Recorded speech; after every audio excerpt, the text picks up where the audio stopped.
السلام عليكم ورحمة الله. طبعا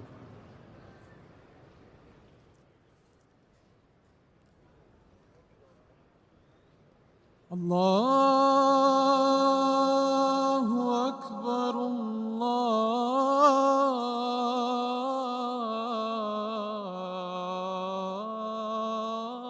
الله أكبر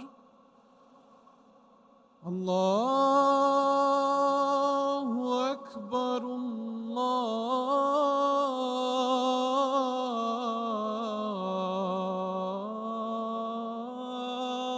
الله أكبر.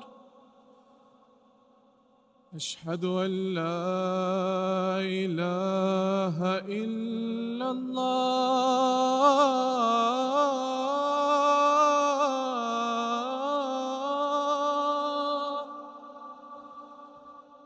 أشهد أن لا إله إلا الله.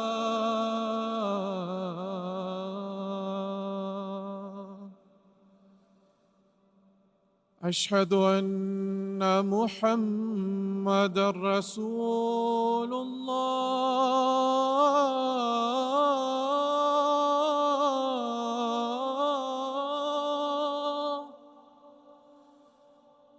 أشهد أن محمدًا رسول الله.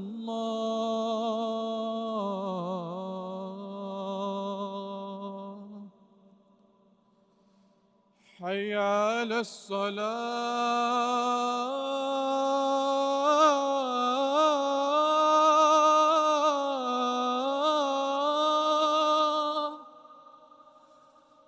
حي على الصلاة.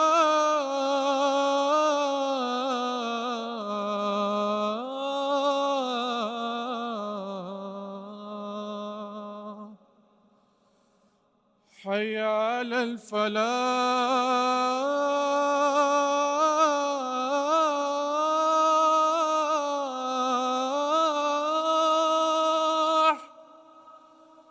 حي على الفلاح.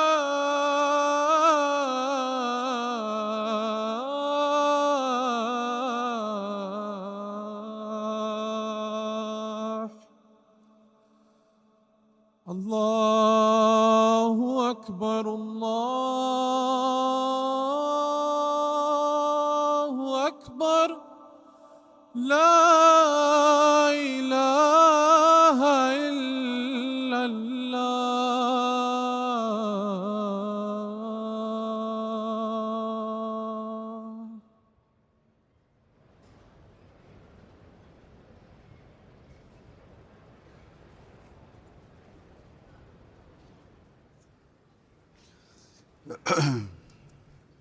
السلام عليكم ورحمة الله.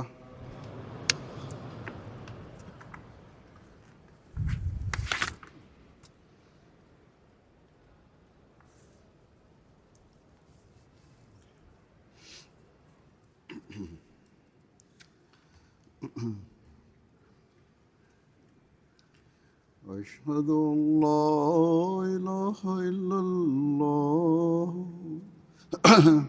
وحده لا شريك له وأشهد أن محمدًا عبده ورسوله. أما بعد فأعوذ بالله من الشيطان الرجيم. بسم الله الرحمن الرحيم. الحمد لله رب العالمين. الرحمن الرحيم. مالك يوم الدين. إياك نعبد وإياك نستعين. اهدنا الصراط المستقيم. صراط الذين أنعمت عليهم غير المغضوب عليهم ولا الضالين. Vandaag, na 4 jaar van beperkingen, vindt de Jalsa Salana, de jaarlijkse conventie van de Ahmadiyya-gemeenschap in Duitsland, op grote schaal plaats, dankzij de genade van Allah. Mogen Allah de Almachtige alle aanwezigen in staat stellen om de doelstellingen van de Jalsa te verwerven. Zij moeten zich niet verheugen over het loutere feit dat hij hen een gelegenheid heeft gegeven om weer samen te komen. Dat we in staat zullen zijn om elkaar te ontmoeten, samen te zitten. En dat is alles. Integendeel, het doel van het houden van een jalsa is zeer verheven, waarvan de beloofde Messias al-Islam ons op de hoogte heeft gesteld en het met grote smart heeft uitgedrukt. Het is dat degenen die hem inwijding toezeggen, die bij het doen religieuze kennis moeten verwerven, vooruitgang moeten boeken in spiritualiteit, hun relatie met en liefde voor Allah de Almachtige moeten vergroten, de heilige profeet sallallahu alaihi wasallam volledig moeten volgen en een liefdesrelatie met de heilige profeet sallallahu alaihi wasallam moeten ontwikkelen. Hun liefde voor de wereld zou moeten vervagen en zij zouden voorrang moeten geven aan hun geloof.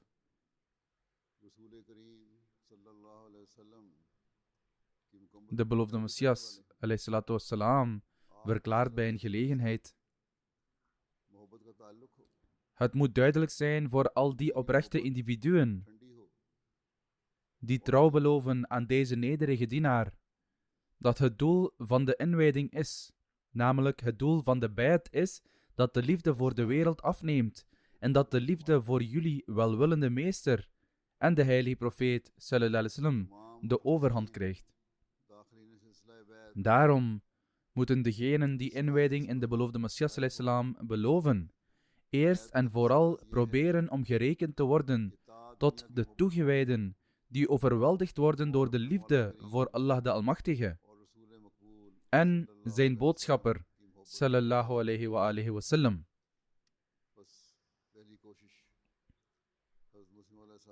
Verder zou elk woord en elke daad van ons dit ook moeten uitdrukken. Dit jaar is het 100 jaar geleden dat de Ahmadiyya-gemeenschap in Duitsland werd opgericht. De leden van de gemeenschap in Duitsland zijn hier erg opgewonden over en verheugen zich over het feit dat ze een jalsa houden na het verstreken van een eeuw van de oprichting van de gemeenschap in Duitsland.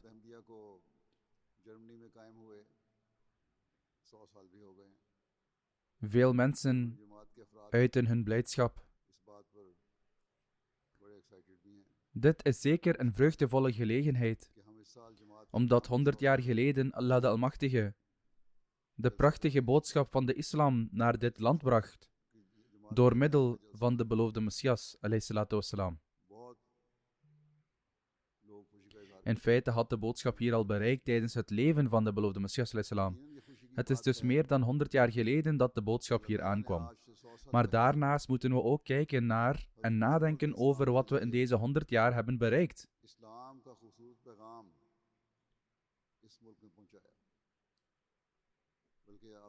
In hoeverre hebben we ons geloof beschermd?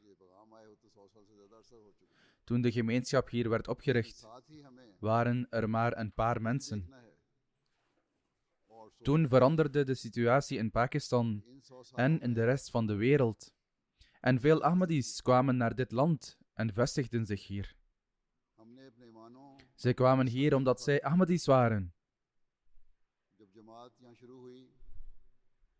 En als Ahmadis waren hen in hun land beperkingen opgelegd om te handelen in overeenstemming met de leer van Allah de Almachtige en zijn boodschapper sallallahu alaihi wasallam, en om dit openlijk te tonen.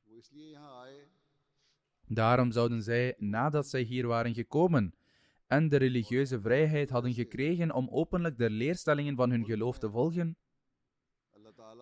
zware inspanningen moeten leveren om deze zuivere transformaties in zichzelf te bewerkstelligen en om standvastig te blijven in deze transformaties die de beloofde Messias ﷺ van zijn gemeenschap eiste. Hebben we een dergelijke inspanning gedaan? Hebben we onze spirituele staat verbeterd en tegelijkertijd geprobeerd onze kinderen aan onze religie te hechten, zodat we tot de toegewijden gerekend worden die de beloofde Messias ﷺ wenst? Als we dat deden, dan is dit de ware dankbaarheid die we zullen uiten bij het verstreken van 100 jaar, wat van een Ahmadi verwacht zou moeten worden. Als we dat niet deden, dan zal het als een wereldse traditie geen zin hebben om ons te verheugen over de voltooiing van 100 jaar.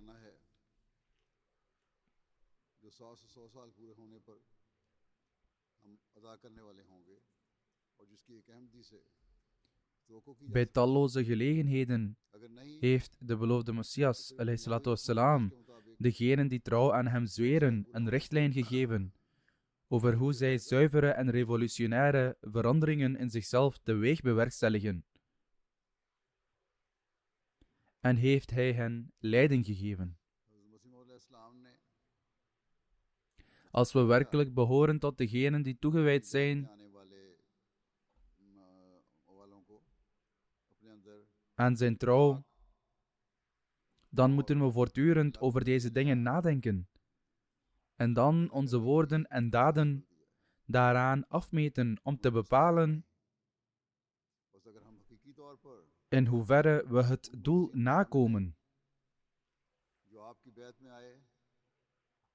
Wat ook het doel is van de eed van trouw aan de beloofde Messias ﷺ.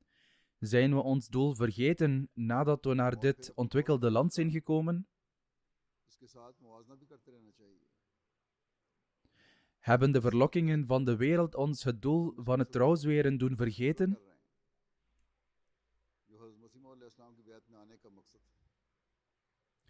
Als dat zo is, dan is deze 100-jarige viering nutteloos. Op dit moment zal ik enkele geschriften van de beloofde Messias ﷺ presenteren, die ons naar ons doel leiden.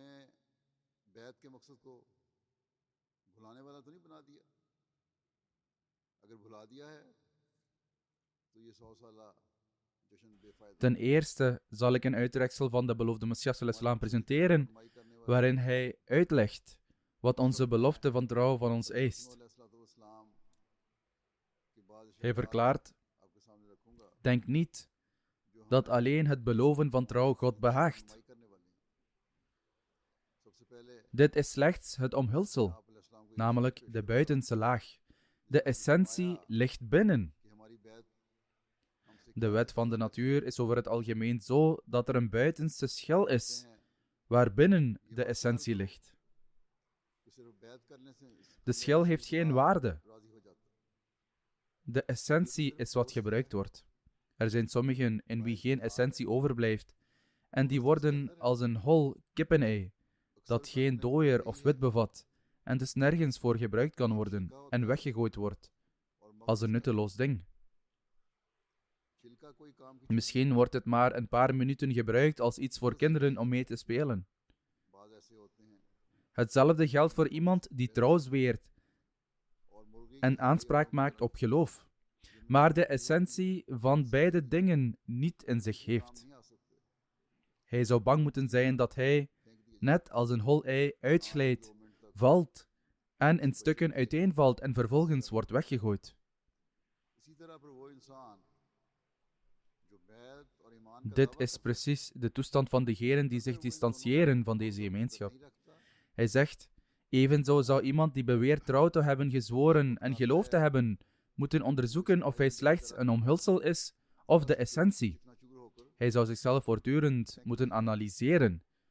Totdat de essentie ontwikkeld is, worden geloof, liefde, gehoorzaamheid, trouw, overtuiging, onderdanigheid en aanspraken op islam allemaal valse aanspraken. Onthoud dat de waarheid is dat naast de essentie het omhulsel geen waarde heeft in de ogen van Allah de Almachtige. Onthoud goed dat u niet weet wanneer de dood komt, maar dat het zeker is dat we moeten sterven. Vertrouw dus niet op louter beweringen en verheug u niet, want het is zeker niet heilzaam, zolang iemand niet vele sterftes over zichzelf brengt en niet vele veranderingen en omwentelingen ondergaat, kan hij het doel van de mensheid niet bereiken. Daarom is het recht doen aan de belofte van trouw geen kleinigheid. Dit kan alleen bereikt worden als we er voortdurend naar streven om ons te houden aan de geboden van Allah de Almachtige. Alleen door afstand te nemen van wereldse genoegens kan iemand zo'n rang bereiken.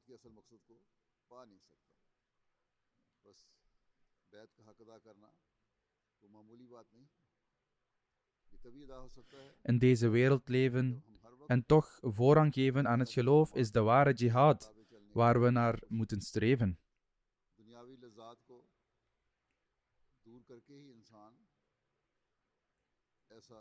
Wat betekent het om voorrang te geven aan het geloof boven de wereld? Is het volledig afstand doen van de wereld? Terwijl hij hierover uitleg geeft, zegt de beloofde Messias ﷺ: op geen enkele manier wil ik zeggen dat moslims indolent moeten worden. Islam zorgt er niet voor dat iemand lui wordt. U kan bezig zijn met uw zaken en bezigheden. Maar ik houd er niet van dat zij geen tijd voor God kunnen maken. Zaken moeten gedaan worden op het moment dat ze gedaan moeten worden, met de vrees voor Allah de Almachtige in gedachten, waardoor zelfs die zaken een vorm van aanbidding worden. Wanneer het tijd is voor het gebed, laat het dan niet in de steek. Geef in alles voorrang aan het geloof. Deze wereld zou niet het uiteindelijke doel moeten zijn. Het eigenlijke doel zou het geloof moeten zijn. Dan zal zelfs het wereldse werk omwille van het geloof zijn. Kijk naar het voorbeeld van de metgezellen. Zij deden geen afstand van God, zelfs in de moeilijkste tijden. Er zouden tijden zijn van zo'n hevige oorlog en strijd, dat men zelfs huivert bij de gedachte eraan. Het waren tijden van hartstocht en woede. Maar zelfs onder zulke omstandigheden raakten zij niet onwetend van God. Zij lieten hun gebeden niet in de steek. Ze deden alles met gebed. Het is jammer dat er grote inspanningen worden gedaan, grootse toespraken worden gehouden, bijeenkomsten worden gehouden, die zeggen dat de moslims vooruit zullen gaan. Maar toch zijn ze zo ver van God verwijderd, dat ze hem vergeten zijn en zich niet eens naar hem toewenden.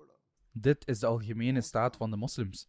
Wat voor hoop is er dan dat hun inspanningen vruchten zullen afwerpen, als ze allemaal voor het welzijn van de wereld zijn? Bedenk dat zolang er is geen God dan Allah, niet door uw hart en aderen stroomt, en het licht en de heerschappij van de islam niet elk deel van uw wezen omvat, gij nooit succes zal hebben. Dit is een verordende zaak. Als u het voorbeeld van westerse naties geeft om te zeggen dat ze vooruit gaan, dan is hun zaak heel anders. Jullie hebben het boek gekregen. Alle dingen zijn jullie duidelijk gemaakt. Hun zaak is anders. En voor hen is de dag van de afrekening. Wat betreft hoe of wanneer zij beoordeeld zullen worden, zij zullen verantwoording moeten afleggen aan Allah de Almachtige. En dit zal zeker plaatsvinden. Het is echter mogelijk dat Allah de Almachtige dit na hun dood doet en niet in deze wereld. Als we echter beweren dat we geloof hebben, maar er niet naar handelen, dan kan onze bestraffing zelfs in dit leven beginnen. Dit is een zaak van grote zorg. Hij vervolgt: als jullie het boek van Allah verlaten, dan is er een hel voor jullie in deze wereld. Het is zo dat er in bijna elke stad organisaties en conferenties zijn voor de verbetering van de moslims. Maar geen enkele persoon die medelijden heeft met de islam zegt dat u de Koran tot uw gids moet maken, of dat u ernaar moet handelen. Als ze al iets zeggen, dan adviseren ze om Engels te studeren, colleges te bouwen en advocaat te worden. Dit toont aan dat het geloof in God niet meer bestaat. Als een medicijn na 10 dagen niet werkt, laat een ervaren dokter dat middel achterwege en schrijft hij een nieuw voor. Hier is er mislukking na mislukking, maar toch trekken ze zich er niet van terug. Als er geen God is, dan kunnen ze hem verlaten en zullen ze zeker succes vinden. Maar omdat God wel bestaat, kan hem verlaten nooit succes brengen. Zij willen succes hebben en een natie stichten door hem niet te respecteren en zijn boek te onteren, maar dit zal nooit gebeuren. Waar hebben niet-moslims de moed vandaan gehaald om de heilige Koran te verbranden? Het is omdat wij praktisch gestopt zijn met het handelen naar de leerstellingen van de heilige Koran. En dit is hoe zij de moed vonden, waardoor wij ook schuldig zijn. De moslims zijn schuldig. De beloofde Messias al-Islam vervolgt: onze mening is precies wat duidelijk te zien is. Er is maar één weg naar succes: God erkennen en een levend geloof in hem hebben. Als we deze dingen zouden verklaren in de samenkomsten van wereldse mensen, zullen ze ons bespotten. Echter, we voelen genade voor hen. Want het is jammer dat die mensen niet kunnen zien wat wij zien. De beloofde Messias al-Islam verklaart dat van wat hij ziet, moslims gedoemd zijn tot een zekere ondergang als zij niet handelen volgens de heilige Koran. Er kan dus geen sprake zijn van een dubbele moraal als u beweert moslim te zijn. De staat van de moslims volstaat om als les voor ons te dienen. Ze belijden geloof, maar hun daden zijn werelds. Met als resultaat dat moslims als natie overal in een slechte staat verkeren.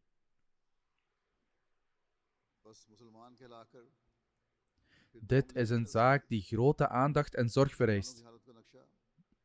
De beloofde Messias ﷺ zegt bij een andere gelegenheid, terwijl hij verder spreekt over voorrang geven aan geloof boven de wereld: let op, er zijn 2 soorten mensen. Er zijn er die de islam aanvaarden en zich vervolgens bezighouden met werelds werk en handel. Satan overwint hen. Ik wil niet zeggen dat het verboden is om handel te drijven. Dit is ook al eerder uitgelegd. Nee, zelfs de metgezellen deden aan handel, maar zij gaven voorrang aan hun geloof boven de wereld. Toen zij de islam aanvaarden, kregen zij deze kennis, waardoor hun harten overstroomden van zekerheid. Daarom was er geen gebied waarop Satan hen kon doen wankelen. Vandaar dat dit een leidraad is voor elke Ahmadi. Niets kon hen, namelijk de metgezellen, ervan weerhouden om de waarheid te uiten. Men moet niet liegen en hun geloof verbergen. De beloofde Messias ﷺ verklaart: wat ik hiermee bedoel is dat degenen die slaaf van de wereld worden, alsof ze deze aanbidden, Satan in staat is om hen te overwinnen en te beheersen. Het andere type mensen zijn zij die bezorgd blijven over het succes van het geloof. Deze groep mensen staat bekend als de mensen van Allah. Zij die Satan en zijn leger overwinnen. De mensen van Allah zijn niet degenen die wereldse gevechten en oorlogen voeren. De mensen van Allah zijn degenen die een verbinding aangaan met Allah de Almachtige. Degenen die zegevieren over Satan en zijn leger. Aangezien rijkdom een handel is en toeneemt door handel, heeft de Almachtige God ook het zoeken naar geloof en het verlangen naar de vooruitgang van het geloof als een handel beschouwd. Vandaar dat hij zegt: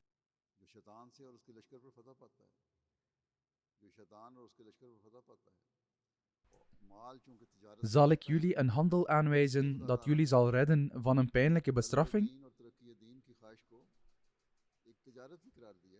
Wat is de handel van het geloof? De beloofde Messias al-Islam vervolgt: de beste handel is van het geloof, dat redding schenkt van de pijnlijkste rampspoed. Daarom met de woorden van God Almachtig zeg ik tot jullie: Ik heb het meeste vertrouwen in hen die hun passie voor de vooruitgang van het geloof niet verminderen. Wat hen betreft, die deze hartstocht verminderen, ik vrees dat Satan hen zal overwinnen. Dus men moet nooit indolent worden. U zou moeten vragen over alles wat u niet begrijpt, zodat u in begrip toeneemt. Het is niet verboden om vragen te stellen. U mag zelfs vragen als tegenvraag.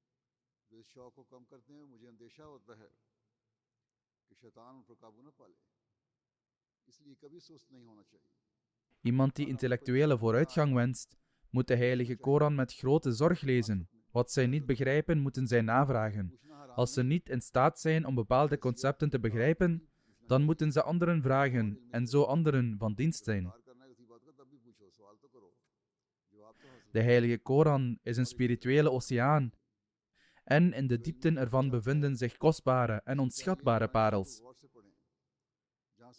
Dus om religieuze kennis te verkrijgen, is het noodzakelijk om de leiding van de Heilige Koran te begrijpen.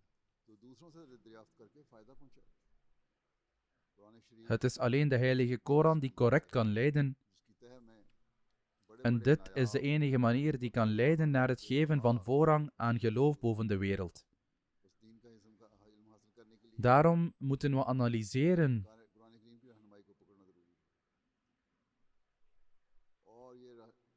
hoeveel van ons de Heilige Koran met zorg lezen, hem reciteren en er vervolgens naar handelen.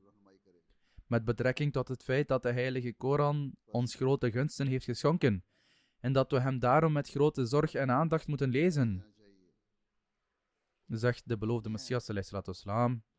We moeten niet vergeten dat de Heilige Koran eerdere goddelijke geschriften en profeten een dienst heeft bewezen door hun leerstellingen die gebaseerd waren op verhalen,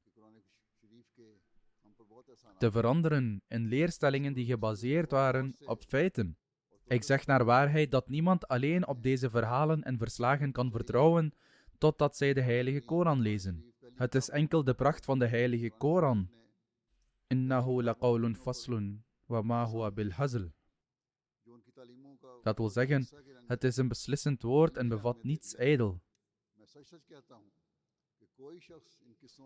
Het is een weegschaal, getuige, licht, genezing en barmhartigheid. Zij die de Heilige Koran lezen en het slechts als een verhaal beschouwen, hebben het niet echt gelezen en plegen daarmee heiligschennis. Het is geen wonder dat onze tegenstanders zo actief zijn geworden in onze oppositie. Wij willen de Heilige Koran alleen presenteren volgens wat de Almachtige God erover heeft gezegd, namelijk dat het puur licht, wijsheid en kennis is. Aan de andere kant willen zij dat wij aan de Heilige Koran niet meer belang hechten dan slechts een verhaal. Wij kunnen dit niet accepteren. Door zijn genade heeft de Almachtige God ons duidelijk gemaakt dat de Heilige Koran een levend en verlichtend boek is. Waarom zouden we ons daarom druk maken over deze oppositie? Daarom adviseer ik degenen die met mij verbonden zijn herhaaldelijk dat God Almachtig deze gemeenschap heeft opgericht om de waarheid te onthullen en te verspreiden. Zonder dit kan iemand geen licht ontwikkelen in zijn praktische leven. Ik verlang ernaar om de voortreffelijkheid van de islam aan de wereld bekend te maken door de waarheden ervan in praktijk te brengen, zoals God mij heeft aangewezen. Lees dus vaak de Heilige Koran niet als een verhaal, maar als een filosofie. Het is dus noodzakelijk om de Heilige Koran te begrijpen. Veel Ahmadis stellen vragen, maar als zij de Heilige Koran zorgvuldig lezen, zullen zij daarin hun antwoorden vinden. Tijdens verschillende evenementen, wanneer wij in het licht van de Koran spreken, zijn de toehoorders onder de indruk en maken zij ook kennis met de voortreffelijkheden van de islam. Daarom zou elke Ahmadi de Heilige Koran met vertrouwen moeten gebruiken. Waar de Koran een leidraad is voor morele training, is het ook een krachtig wapen om de aantijgingen van anderen te beantwoorden.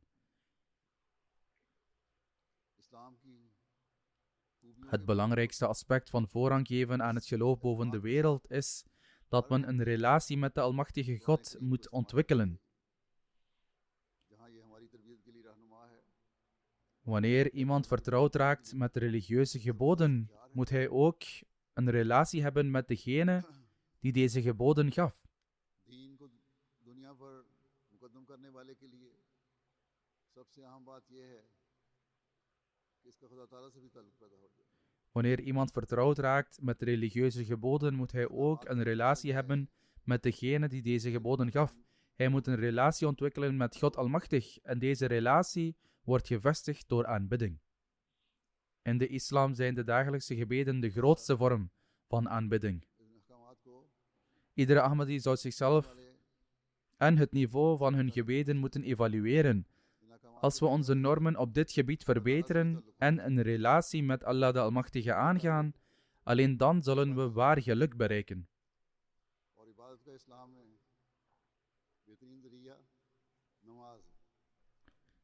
De beloofde Messias sallallahu alaihi wasallam verklaart: mijn overtuiging is dat als iemand gered wil worden van tegenspoed, hij zich privé met God moet verzoenen en zichzelf zo moet veranderen dat hij zelf begint te voelen dat hij niet meer hetzelfde is. De Almachtige God zegt in de Heilige Koran: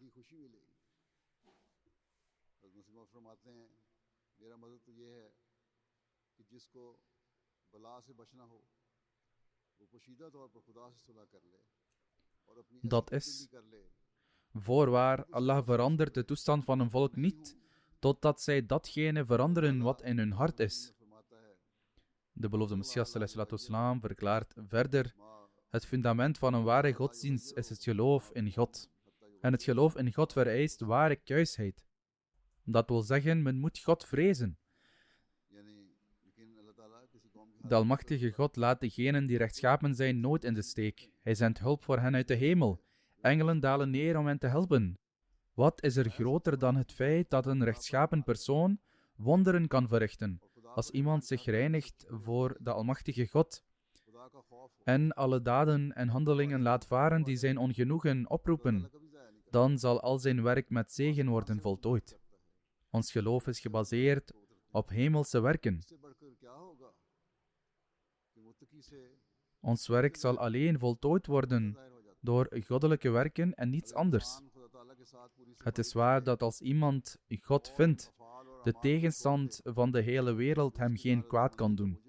Wie kan schade toebrengen aan degene die God wil beschermen? Men moet dus op God vertrouwen. De beloofde Messias sallallahu alaihi wasallam verklaart verder: men moet dus op God vertrouwen. En dit vertrouwen moet in die mate zijn dat men afstand doet van alle andere middelen. Inderdaad, wereldse middelen zijn ook noodzakelijk, maar de schepper van deze middelen is God Almachtig. Hij kan de middelen voor alles scheppen, en dus moet u niet alleen op de middelen vertrouwen. Dit vertrouwen ontwikkelt u door regelmatig het gebed te verrichten en ervoor te zorgen dat u tijdens die gebeden smeekbeden verricht. U moet uzelf beschermen tegen alle vormen van zwakheid en de basis leggen voor een nieuw leven. Zelfs uw familieleden zijn niet zo liefdevol als God is. Als Hij tevreden is, dan is de rest van de wereld ook tevreden. Als God tevreden is met iemand, dan maakt Hij alle wegen en middelen voor die persoon recht. Zelfs zaken die mislukt zijn, vinden succes. Hij verandert nadeel in voordeel. Dit is de macht van God. Het is het waard om te onthouden dat zij, voor wie gebeden wordt, ook moeten blijven streven naar het bereiken van hun doel in hun eigen vermogen. Mensen vragen om gebeden, maar ze moeten ook hun vermogens gebruiken om zichzelf te hervormen en hun doel te bereiken. Als zo iemand op een andere manier Gods ongenoegen oproept, verhindert hij dat het gebed effect heeft. Het is geen zonde om wereldse middelen op de juiste manier te gebruiken, maar God moet altijd voorrang krijgen. Zulke middelen mogen niet gebruikt worden die het ongenoegen van de Almachtige God oproepen.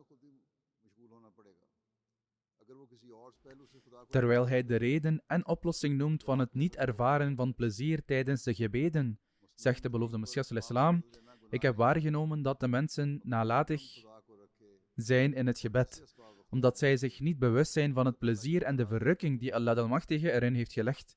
Bovendien is er nog meer nalatigheid in steden en dorpen. Zelfs 50% van de mensen buigt niet voor hun ware Heer met bereidwilligheid en ware liefde. Dit roept de vraag op.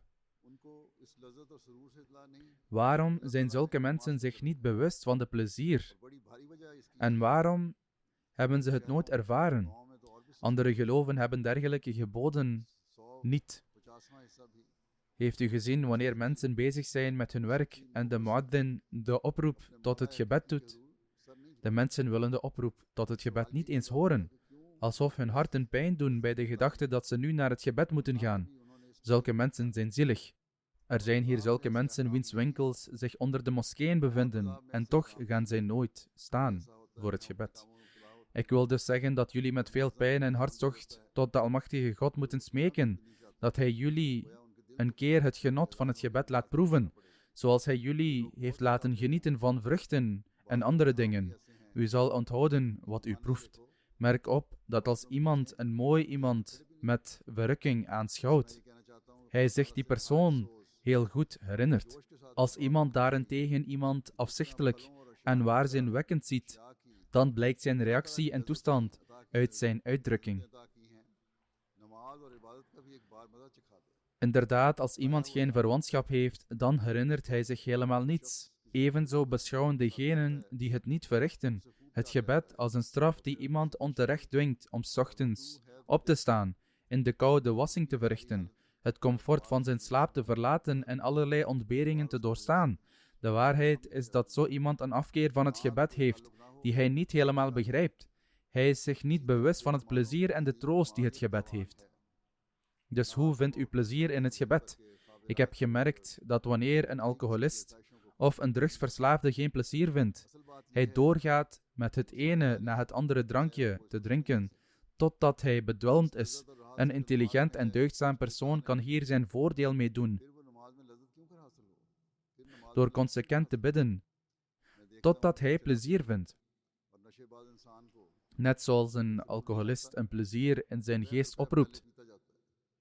यहाँ तक dat zijn enige doel wordt, zou iemand zijn geest en al zijn vermogens moeten richten op het bereiken van plezier in het gebed. और वो ये कि नमाज पर दवाम करे, बाकायदगी से पढ़े और पढ़ता जावे।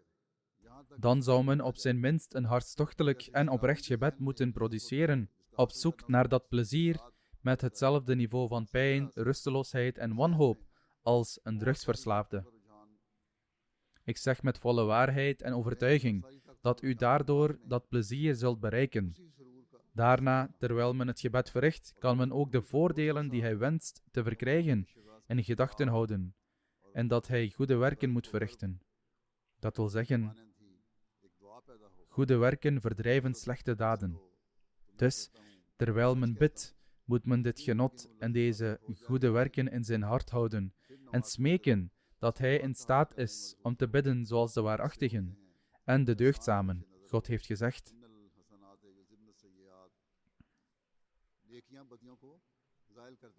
dat wil zeggen, goede werken verdrijven slechte werken. Op een ander moment zegt God dat het gebed bescherming biedt tegen onfatsoenlijkheid en klaarblijkelijk kwaad. Maar waarom begaan sommige mensen toch kwaad, ook al bidden zij? Het antwoord hierop is dat ze wel bidden, maar dat ze dat niet met ziel en zaligheid doen. In plaats daarvan buigen ze hun hoofd als gewoonte. Hun ziel is dood. In dit geval heeft Allah de Almachtige niet de term hasanat, dat wil zeggen goede werken, gebruikt om te verwijzen naar zo'n gebed. Nog heeft hij as-salat, namelijk het gebed, aangeduid als hasanat. In het tweede geval, hoewel beide termen dezelfde betekenis hebben. De reden hiervoor is dat de uitmuntendheid, schoonheid en deugd van het ware gebed benadrukt moet worden.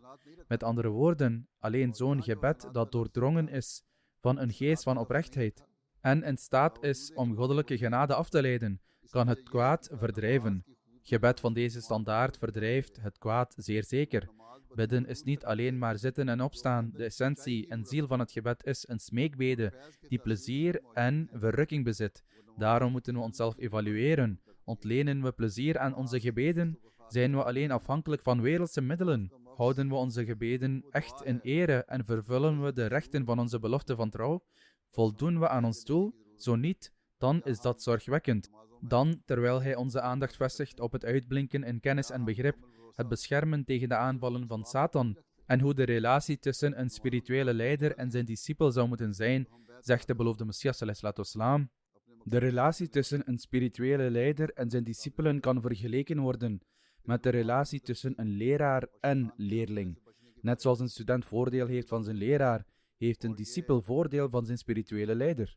Echter, als een student zijn relatie met zijn leraar onderhoudt, maar geen vooruitgang boekt in zijn opleiding, kan hij er geen voordeel uithalen. Hetzelfde kan gezegd worden over discipelen.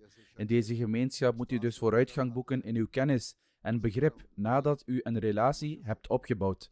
Een zoeker naar waarheid rust nooit op één plaats, nadat hij een bepaalde rang heeft bereikt. Anders zou Satan de vervloekte hem afleiden. Net zoals stilstaand water ranzig wordt, water dat niet stroomt ontwikkelt een stank en insecten en ziekten voortbrengt. Vertoont een mens ook zulke eigenschappen wanneer hij stilstaat. Daarom moeten we doorgaan met het nemen van stappen in de richting van vooruitgang. De beloofde Messias ﷺ stelt verder, evenzo als een gelovige niet naar vooruitgang streeft, zal hij vallen. Dus degenen die geluk hebben zijn verplicht om altijd vooruitgang te boeken in hun geloof. Er is nooit een mens in deze wereld geweest die perfecter was dan de heilige profeet ﷺ. Toch werd hem ook het gebed geleerd, Rabbi zidni ilma. Daarom, wie anders kan rusten en alleen vertrouwen op zijn kennis en begrip en de noodzaak van vooruitgang in de toekomst verwerpen. Als een persoon vooruitgang boekt in zijn kennis en begrip, zal hij zich realiseren dat er veel dingen zijn die nog een oplossing nodig hebben. Op het eerste gezicht kunnen sommige zaken nutteloos voor hen lijken, zoals wanneer een kind met de Euclidische vormen speelt. Dat wil zeggen, een kind zou denken dat de geometrische vormen of de verschillende diagrammen die door wetenschappers worden gemaakt, slechts lijnen zijn en geen waarde hebben. Deze mensen zijn net als kinderen en beschouwen deze zaken als nutteloos.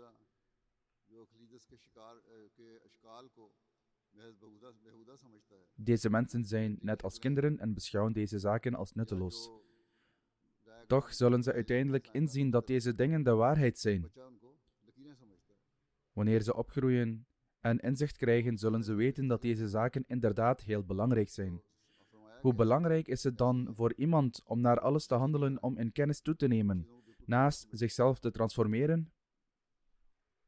Jullie hebben veel nutteloze zaken opgegeven om deze beweging te aanvaarden. Als u daarom dit doel niet bereikt met volledig begrip en inzicht, welk voordeel is er dan?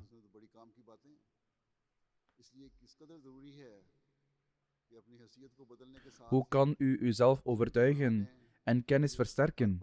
Als u twijfels en misvattingen ontwikkelt over triviale zaken, bestaat het risico dat u struikelt op uw laatste stap. Vandaar dat er mensen zijn wier geloof wankelt, waardoor zij hun kennis niet vermeerderen, of zij gebruiken hun zelfverzonnen verklaringen en redeneringen. Zij lezen de boeken van de beloofde Messias ﷺ niet.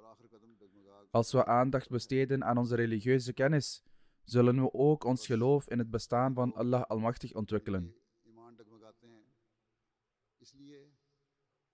Bovendien zullen we ons geloof in de waarachtigheid van islam en Ahmadiyyat vergroten. En zullen we degenen zijn die het geloof van onze kinderen beschermen. Dus men moet hier veel aandacht aan besteden. De beloofde Messias ﷺ verklaarde, als jullie trouw aan mij hebben gezworen, accepteer mij dan als de hakam en adel. Heb vertrouwen in het feit dat wat ik zeg in overeenstemming is met de leringen van Allah Almachtig en zijn boodschapper sallallahu alayhi wasallam. En ik zal spreken met de speciale leiding van Allah Almachtig. Hij zei, ontwikkel zo'n geloof waarbij u eerbied hebt voor de besluiten van de hakam en adel. De beloofde Messias ﷺ stelt, iemand die gelooft moet zijn geloof ontwikkelen tot het stadium van overtuiging en kennis. Hij moet niet ten prooi vallen aan twijfel. Onthoud dat twijfel of vermoedens niet van nut kunnen zijn. Twijfels sluipen binnen. Allah Almachtig zelf verklaart, voorzeker, vermoedens baten niets tegen de waarheid.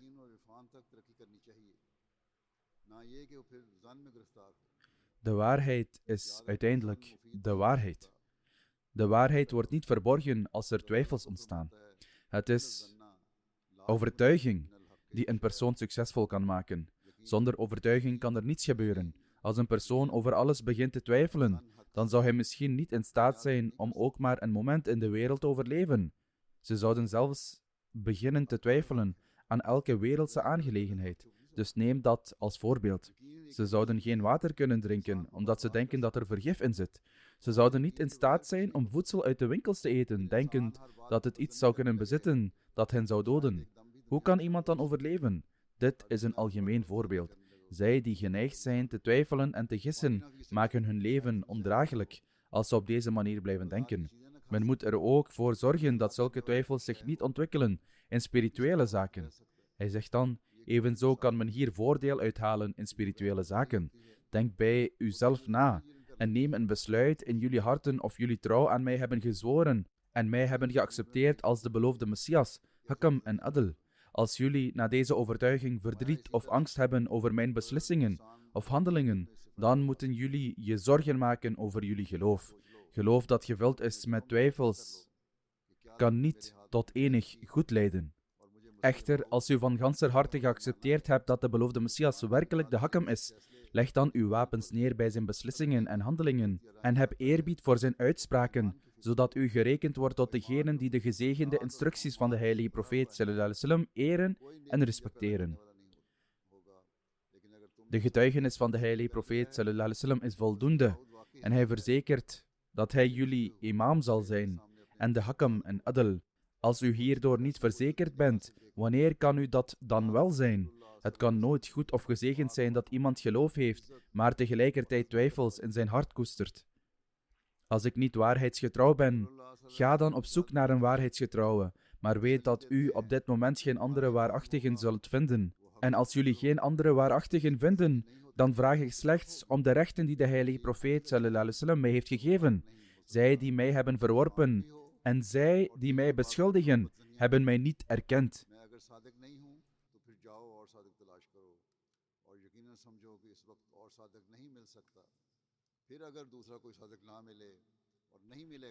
Maar zij die mij hebben aangenomen en nog steeds bedenkingen hebben, zijn nog ongelukkiger, want zij zijn blind geworden na het zien.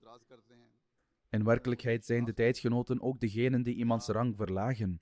Om deze reden zei de Messias, Jezus a.s., dat profeten niet onteerd worden, behalve in hun eigen thuisland. Men kan hieruit de moeilijkheden en pijnen begrijpen die hij moest verduren van zijn eigen volk. Dit is de behandeling van de profeten, vrede zij met hen, die is doorgegaan. Dus hoe kunnen wij er vrij van zijn? Profeten werden tegengewerkt, dus het is niets vreemds als het ook bij ons gebeurt. Daarom, wat wij van onze tegenstanders moeten horen, is in overeenstemming met de praktijk van en er was nooit een boodschapper tot hen, maar zij bespotten hem. Helaas, als deze mensen maar naar mij toe zouden komen met zuivere bedoelingen, zodat ik hen zou kunnen laten zien wat Allah Almachtig mij heeft geschonken. Dat God zelf zijn zegeningen over hen zou laten neerdalen en hen zou laten begrijpen, maar zij handelden met gierigheid en afgunst. Dus hoe kan ik het nu aan hen uitleggen? Zelfs nu bijna 132 jaar, nemen deze mensen geen acht nadat ze getuigen zijn geweest van de tekenen. De beloofde Messias al-Islam zegt vervolgens, wanneer iemand met een zuiver hart komt op zoek naar de waarheid, dan wordt alles beslist. Maar wanneer iemand slechte en ondeugende bedoelingen heeft, dan kan er niets bereikt worden. Een referentie van Ibn Arabi is geciteerd in Hijjajul Karama, waarin staat dat in de tijd van de beloofde Messias hij beschouwd zal worden als een leugenaar en een onwetend persoon. Er staat zelfs dat hij ervan beschuldigd zal worden de religie te veranderen. Dit is precies wat er nu gebeurt. Zulke beschuldigingen worden nu tegen mij geuit. Men kan alleen gered worden van zulke twijfels als men zijn boek met interpretaties openslaat en zich afvraagt of dit de waarheid is of niet. Sommige zaken gaan natuurlijk met begrip te boven, maar degenen die in de profeten geloven, wachten met goede gedachten, geduld en vastberadenheid, totdat er een tijd komt dat Allah Almachtig hen de waarheid onthult. In de tijd van de heilige profeet sallallahu alaihi wasallam stelden de metgezellen hem geen vragen, maar wachten ze tot iemand een vraag zou stellen, zodat ze er hun voordeel mee konden doen. Anders hielden ze hun hoofd stil, zonder hem te durven ondervragen. और सब्र और इस्तिकलाल से एक वक्त का इंतजार करते हैं। Naar mijn mening is dit de ware en beste manier om respect te tonen. Iemand die het juiste gedrag tegenover een profeet niet begrijpt en ze niet overneemt, vrees ik dat hij zal omkomen. De beloofde Messias ﷺ sprak over zaken die betrekking hadden op zijn tijd, toen hij in zijn bijeenkomsten zat. Tegenwoordig stellen mensen dezelfde punten aan de orde, na het lezen van zijn boeken en het horen van zijn bewijzen. Hij verklaart, deze mensen begrijpen het juiste gedrag tegenover een profeet niet, en ik vrees dat zij vernietigd zullen worden. Het is dus uit eigen ongeluk dat de moslims grote excuses maken als het aankomt op het luisteren naar en begrijpen van deze boodschap. En hun erbarmelijke toestand is niet eens genoeg om hun aandacht te vestigen op het begrijpen van wat ze als natie worden, terwijl ze in zo'n staat verkeren. Dit is de tijd en de profetieën van de heilige profeet sallallahu alaihi wasallam worden vervuld. Dus zoek op zijn minst naar de beloofde die zal komen. De beloofde Messias sallallahu alaihi wasallam verklaarde, als ik het niet ben, dan moet het iemand anders zijn. U zult echter niemand anders vinden. Omdat ze opgaan in wereldse bezigheden, worden mensen zich hier niet meer bewust van. Het is echter onze verantwoordelijkheid om ons te blijven inspannen om hen te redden en de boodschap van de beloofde Messias sallallahu alaihi wasallam aan iedereen over te brengen. We moeten de boodschap niet alleen aan de moslims overbrengen, maar aan iedereen, ongeacht het geloof waartoe ze behoren, en zelfs aan hen die in geen enkel geloof geloven. We hebben nog veel werk te doen. Ondanks 100 jaar sinds de oprichting van de Ahmadiyya-gemeenschap in Duitsland, zijn we niet in staat geweest om de boodschap van de islam aan de mensen van Duitsland over te brengen. Daarom moeten we ook vanuit dit aspect nadenken. Terwijl hij onze aandacht vestigt op het overbrengen van de boodschap van islam en tabligh, zegt de beloofde Messias sallallahu alaihi wasallam, op dit moment heb ik 2 belangrijke taken voor de boeg. Ten eerste dat mijn boodschap wordt verspreid onder de Arabieren. Ten tweede dat de boodschap volledig wordt overgebracht en verduidelijkt zonder een schaduw van twijfel aan de mensen van Europa. De Arabieren zijn belangrijk omdat zij innerlijk de waarheid bezitten en een groot deel van hen weet misschien niet eens dat God een goddelijke beweging heeft ingesteld.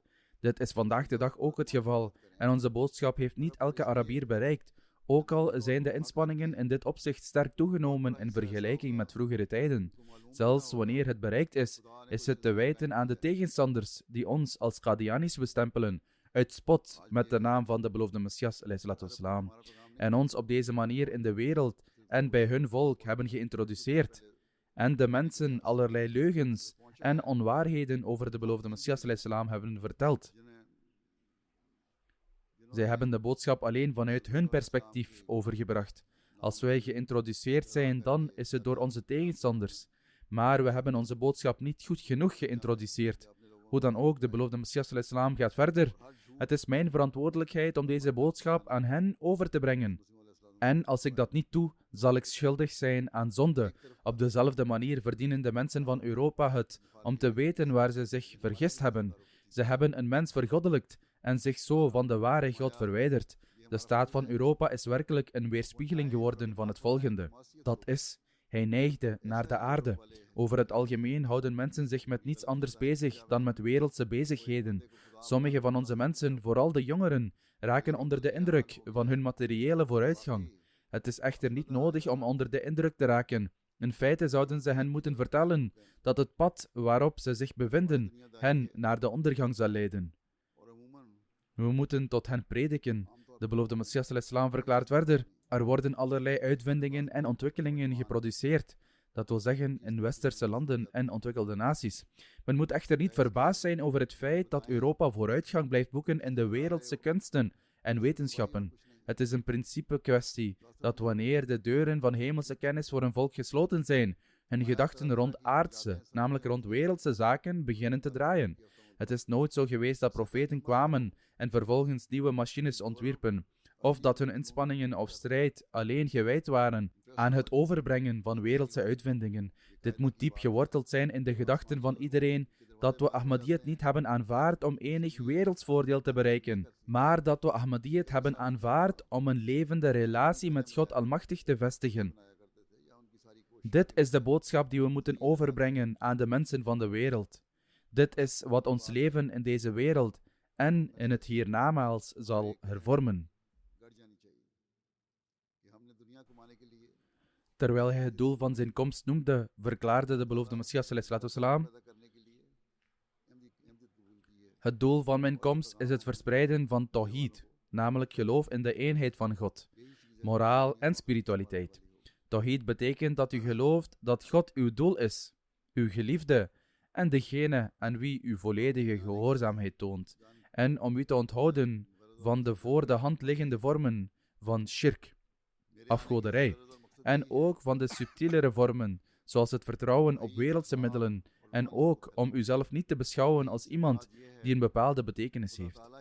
Men moet niet toestaan dat shirk in de vorm van het eigen ego verschijnt. Men zou zich niet moeten overgeven aan ook maar één subtiele vorm van shirk. Dit is de betekenis van tawhid. Echter, op dit moment is de wereld verstrikt in wereldse inspanningen. Met betrekking tot de moraal betekent het dat alle vermogens van de mens op de juiste gelegenheid en het juiste moment moeten worden gebruikt. Het zou niet zo moeten zijn dat men een bepaald vermogen volledig moet weggooien en een ander overmatig moet aannemen. Bijvoorbeeld, als iemand zijn hand volledig afsnijdt, kan hij er dan een goede daad mee verrichten? Zeker niet. In feite is de ware en volmaakte moraal dat iemand de vermogens die Allah de Almachtige hem gegeven heeft, op de juiste manier uitoefent, op een manier die vrij is van extremisme. Een vorm van extremisme is dat als iemand een verhoogd reukvermogen heeft, hij zou kunnen lijden aan hyperosmie, waardoor hij ongemak ervaart.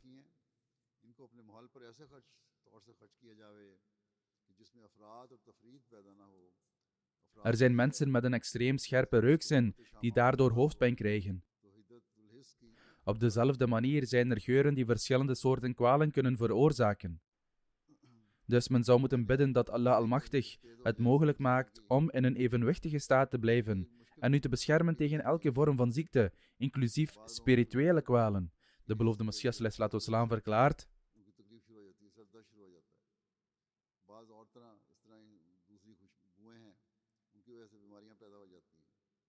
het andere extreem is dat iemands zintuigen volledig falen.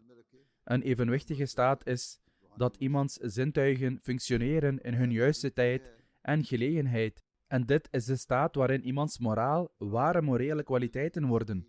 En ik ben gekomen om dit vast te stellen. Men zou het pad van gematigdheid moeten volgen en men zou moeten streven naar het bereiken van de uitstekende moraal die islam heeft bevolen. De beloofde Messias ﷺ verklaart verder: spiritualiteit betekent die tekenen en kenmerken die ontstaan wanneer iemand een ware relatie met de Almachtige God aangaat. Zolang deze toestanden niet bereikt zijn, kan men geen waar begrip hebben, maar dit is wel iemands ware doel. Daarom zullen deze handelingen ons in ware gelovigen veranderen. Daarom zouden we onszelf moeten analyseren en zien of we deze standaard bereikt hebben of niet. Ons uiteindelijke verlangen en doel en het meest geliefde van alles zou God Almachtig moeten zijn. Als dit niet het geval is, dan bevinden we ons in een relatief zwakker stadium van ons geloof. Daarom moeten we onze handelingen overdenken. In vergelijking met de Almachtige God verbleekt elk werelds verlangen van ons en hebben we het niet nodig. Als dit het geval is, dan zullen we ook de rechten van moskeeën vervullen. Bovendien, als we moskeeën bouwen, dan moeten we ons ook zorgen maken over hoe we ze gaan bevolken. Zo zou elke Ahmadi moeten overwegen hoeveel passie en ijver zij voor tawhid, namelijk de eenheid van God, hebben. Evenzo moet elke Ahmadi de beste moraal tentoonspreiden. Het is deze uitstekende moraal die als een uitstekend middel dient om onze boodschap te verspreiden. En hierdoor kunnen we recht doen aan onze belofte van trouw aan de beloofde Messias ﷺ.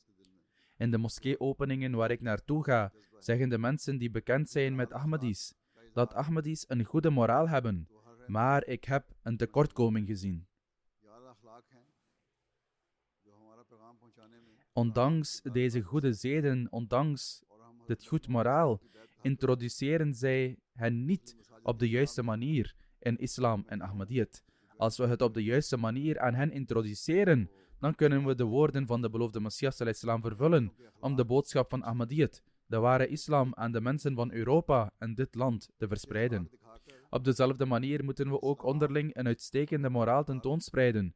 Het is niet alleen bedoeld voor uiterlijkheden. Het moet niet zo zijn dat men op een uitstekende manier met anderen omgaat. maar grote problemen veroorzaakt in hun eigen huis en voor anderen om hen heen.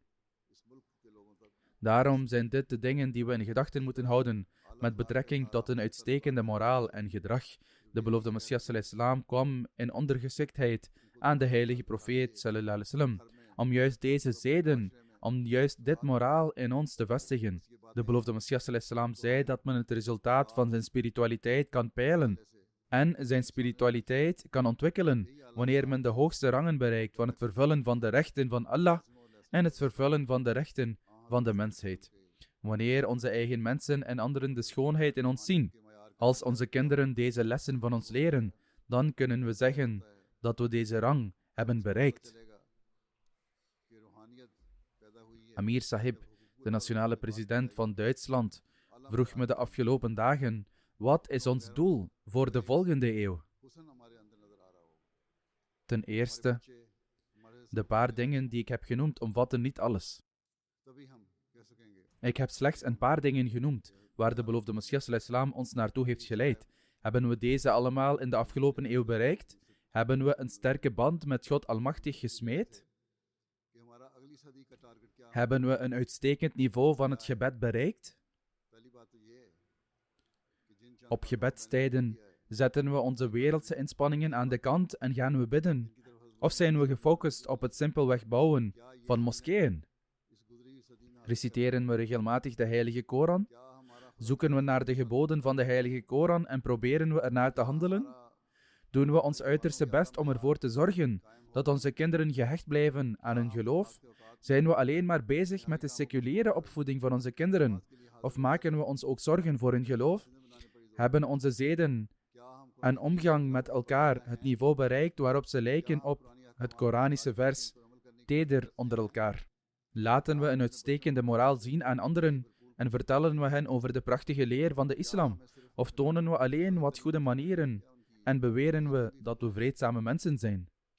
Vaak, als ik de gelegenheid heb om externe gasten toe te spreken, zeggen velen van hen dat ze de prachtige leer van de islam voor het eerst horen.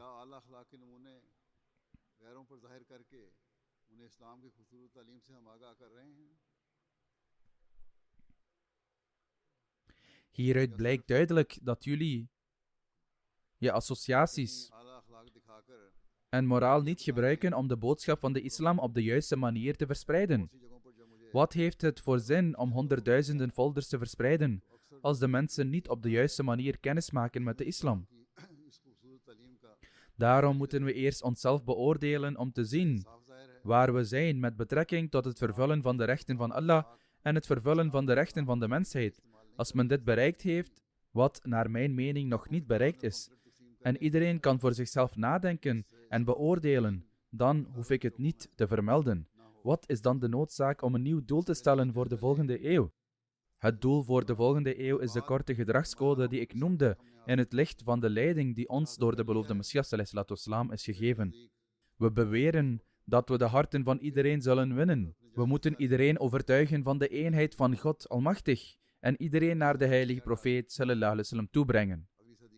Daarom moet ieder van ons zichzelf in dit opzicht analyseren en de Duitse gemeenschap moet de nieuwe eeuw beginnen met nog meer kracht en vastberadenheid, dat we ernaar zullen streven onze doelen te bereiken door ons geloof voorrang te geven boven alle wereldse bezigheden.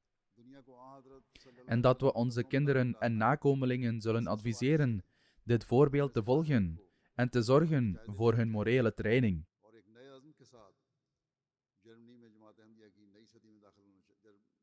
Op een manier dat dit verlangen om een band met God Almachtig te vormen wordt overgedragen van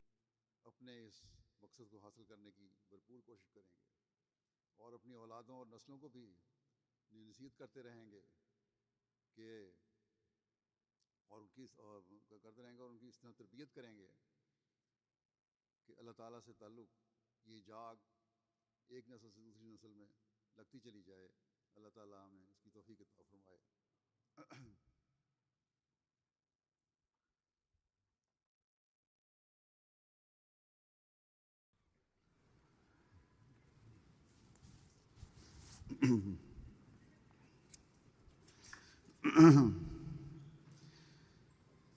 الحمد لله نحمده ونستعينه ونستغفره ونؤمن به ونتوكل عليه ونعوذ بالله من شرور أنفسنا ومن سيئات أعمالنا من يهده الله فلا مضل له ومن يضلل فلا هادي له ونشهد أن لا إله إلا الله ونشهد أن محمدا عبده ورسوله عباد الله رحمكم الله إن الله يأمر بالعدل والإحسان وإيتاء ذي القربى وينهى عن الفحشاء والمنكر والبغي يعظكم لعلكم تذكرون اذكروا الله يذكركم وادعوه يستجب لكم ولذكر الله أكبر